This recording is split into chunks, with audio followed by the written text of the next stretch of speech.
Avui, a Reus a prop, us convidem a un viatge pels museus de la ciutat. La primera parada d'aquest viatge la fem a la Raval Santana 59, a l'edifici de l'antic Banc d'Espanya, on es troba el Museu d'Arqueologia Salvador Vilaseca, un espai on el visitant podrà moure's en el temps i descobrir les troballes dels primers éssers que van poblar les nostres terres, des del Paleolític fins a l'època romana. Podeu visitar-lo de dimarts a dissabte, de 10 a 2 i de 5 a 8 del vespre, per un preu de 2 euros. Ens trobem amb Jaume Massó, director del Museu d'Arqueologia de la ciutat de Reus. Hola, Jaume. Què tal? Bon dia. Què hi poden trobar els reusencs al Museu d'Arqueologia? Com el nom indica, és un museu amb materials arqueològics, llavors té materials des del començament de la presència humana aquí al territori, que és de fa mig milió d'anys aproximadament, de la Boella, fins al final de l'època romana, o sigui que són molts segles de materials. A més, hi ha totes les èpoques, o sigui, hi ha el fil conductor, no hi ha cap forat, està des de la política inferior fins al final d'època romana, tot hi ha elements de cada un dels períodes i de les èpoques determinades. És el Museu Salvador Vilaseca. Creu que la figura de Salvador Vilaseca és prou valorada a la ciutat de Reus? Home, em sembla que és un personatge, diguem-ne, que ha estat un referent a nivell ciutadà. Potser ara les noves generacions no el coneixen perquè va morir l'any 75 i per tant ja fa uns quants anys que va morir, però vaja, hi ha l'Institut Vilaseca, hi ha l'Avinguda del Doctor Vilaseca, hi ha el Museu d'Arqueologia Vilaseca, i és una persona que la gent més gran, la gent que tenen 50 anys en amunt, han conegut i coneixen encara com a metge, com a director del Pere Mata, com a metge particular, com a arqueòleg, com a personatge molt vinculat a la cultura reusenca, del Centre de Lectura i moltes altres entitats de Reus. I els museus en general, i concretament els de Reus, creu que realment estan valorats per la societat?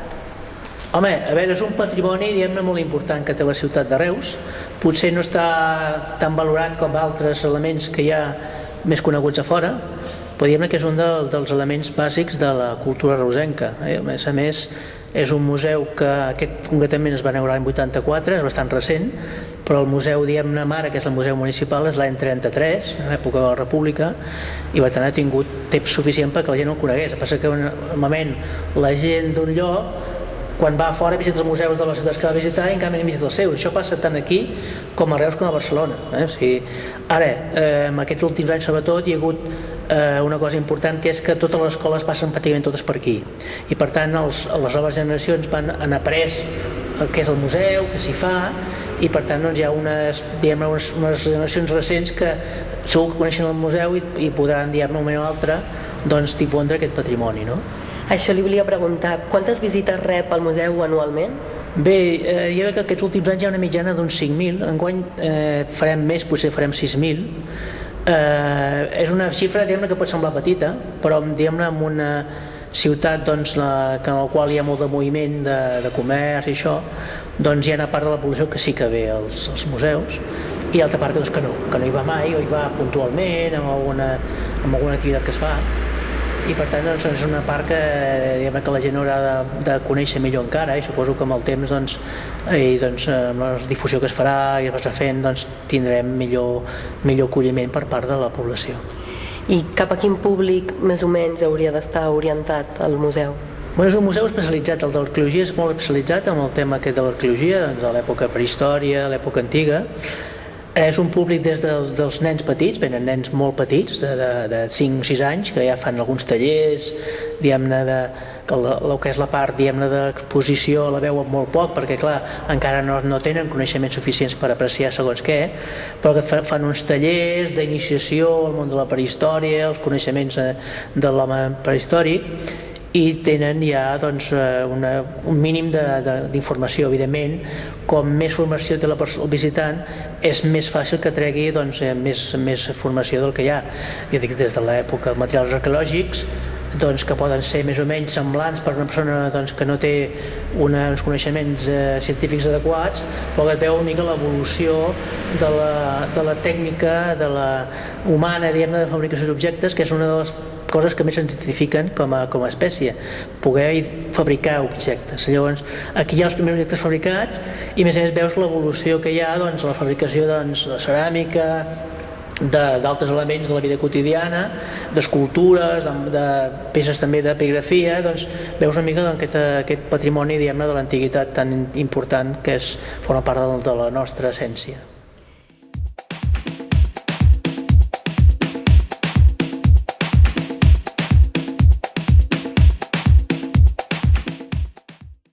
I com es manté i es fa créixer en temps de crisi un museu com aquest? El Museu d'Arqueologia és un museu, diguem-ne, que és molt especialitzat. Llavors, els fons que van entrant són d'excavacions, d'intervencions arqueològiques. No són com altres museus, com museus d'art o d'història o d'altra mena, que els fons, diguem-ne, es poden comprar, es poden adquirir, són donacions particulars. Aquí normalment el que són venen de les excavacions de la Generalitat, que dona permís d'excavació a un grup de persones, i llavors aquests materials han d'anar a un museu perquè puguin ser estudiats posteriorment per qui vulgui. Per tant, diguem-ne que l'entrada depèn una mica de si hi ha molta intervenció arqueològica o no, si hi ha moltes activitats, diguem-ne, per exemple, de construcció. Ara aquests últims ha baixat molt aquest tema, però en canvi, per exemple, a l'aeroport de Reus, quan s'han ampliat les pistes, s'han trobat un poblat neolític molt important, amb desenes d'estructures arqueològiques, que això aviat vindrà aquí al museu, i per tant sempre hi ha una entrada de materials que a vegades no modifiquen el fil conductor del que hi ha, perquè hi ha exposat totes les èpoques, però es poden millorar puntualment alguns objectes i explicar millor alguna part de l'exposició permanent. I què en destacaria pels visitants del que tenim aquí a Reus, al museu? Hi ha algunes peces que són realment úniques.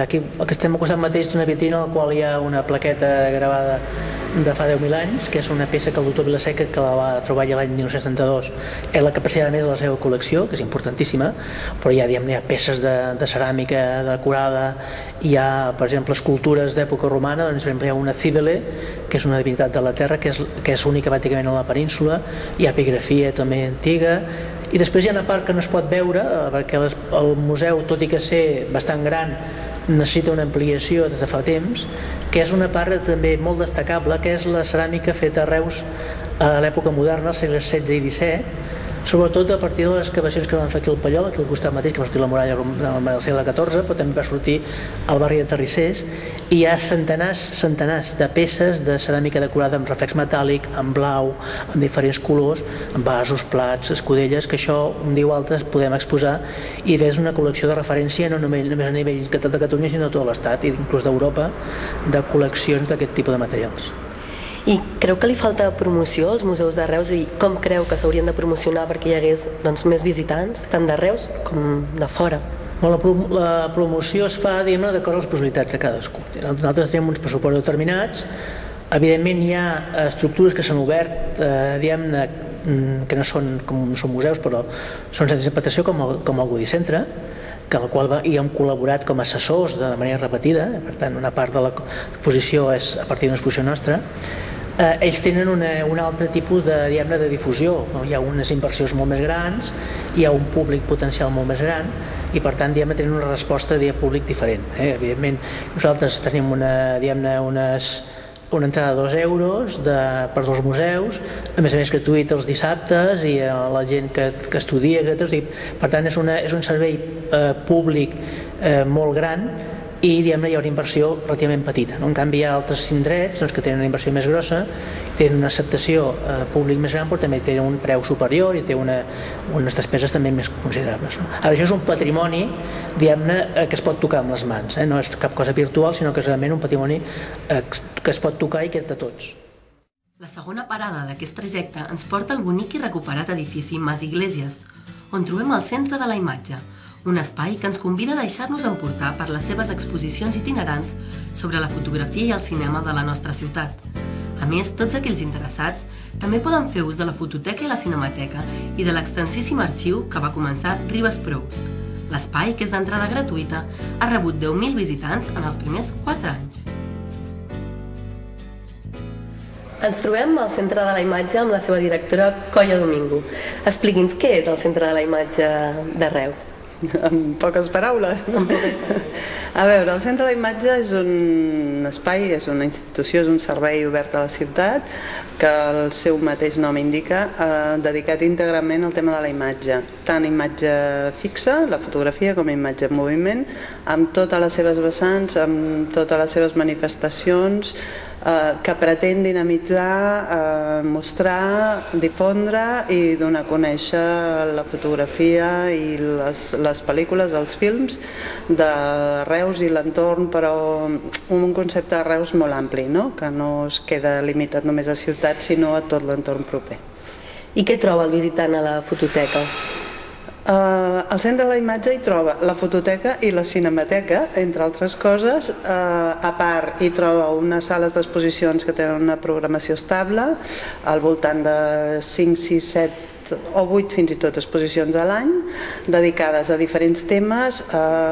Una d'elles normalment l'adrecem a cinema i la resta són dedicades a fotografia, però amb totes les seves vessants, és a dir, la vessant documental, la vessant creativa, la de recuperació d'arxius, la vessant de la fotografia més experimental, és a dir, intentem tocar tots els àmbits de la fotografia. I amb el cinema, a part d'exposicions, programem tota una sèrie d'activitats de projeccions, de recuperació de cinema antic, estem íntimament implicats amb el Festival Memory Image, hi ha tota una sèrie d'oferta d'activitats de tallers, també vinculats amb el tema de la imatge, tant amb la fotografia tradicional, més de laboratori, com amb la nova fotografia digital. Ofertem cursos de Photoshop, de tècniques digitals, vull dir que el ventall és molt ampli. Tot el que pugui ser relacionat amb la imatge, aquí ho podeu trobar. I com manteniu el centre?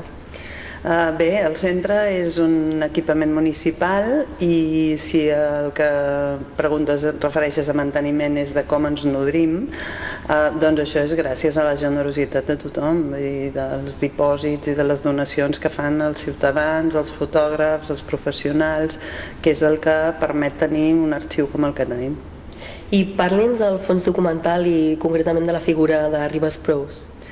Bé, Ribes Prous jo penso que és la figura fonamental d'aquest centre. Sense ell i sense la feina que va estar fent l'agrupació fotogràfica durant molts anys previs a que tinguéssim aquest espai, sense ell això no hauria estat possible, perquè van ser qui van iniciar la recuperació fotogràfica a la ciutat, eren els que recuperaven arxius de fotògrafs locals, de professionals, d'amateurs, a través de l'agrupació fotogràfica, i que després tot això ha estat la base per a aquest fons meravellós que tenim aquí. I què en destacaria pels nous visitants que encara no han vingut? Quina exposició, què en destacaria del Centre de la Imatge? Jo penso que la característica nostra més important és aquest ventall tan ampli d'activitats i de coses que poden fer la gent aquí. És dir, es pot venir a veure exposicions dintre aquesta programació estable, es pot venir a formar, la gent pot venir aquí a fer tallers, a fer cursos, es pot venir a consultar el fons està a disposició i està digitalitzat i està consultable per tothom, i tenim moltíssimes consultes, tant de gent particular que per curiositat o perquè hi ha alguna fotografia que els hi pot interessar, o bé per professionals i fins i tot editorials que busquen imatges per il·lustrar els seus llibres. És a dir, que tant en fotografia com en cinema el ventall és amplíssim i destacar una cosa em costa. Jo penso que una mica la característica nostra és la diversitat d'activitats que la gent pot trobar aquí. I bé, normalment teniu exposicions que van rodant, no? Ara teniu aquesta de la Nova Avantguarda. Parla'ns una mica d'aquesta exposició. Sí, aquesta és una exposició que ens ha vingut a través del Departament de Cultura de la Generalitat.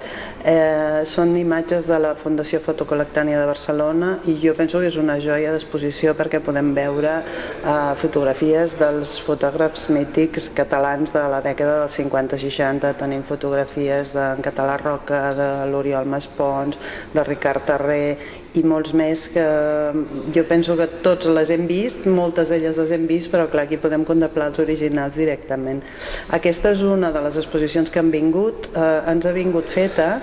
Una altra cosa que penso que és important destacar és que la majoria de les exposicions que veiem aquí al Centre de la Imatge són de producció pròpia, és a dir, surten dels fons que tenim aquí.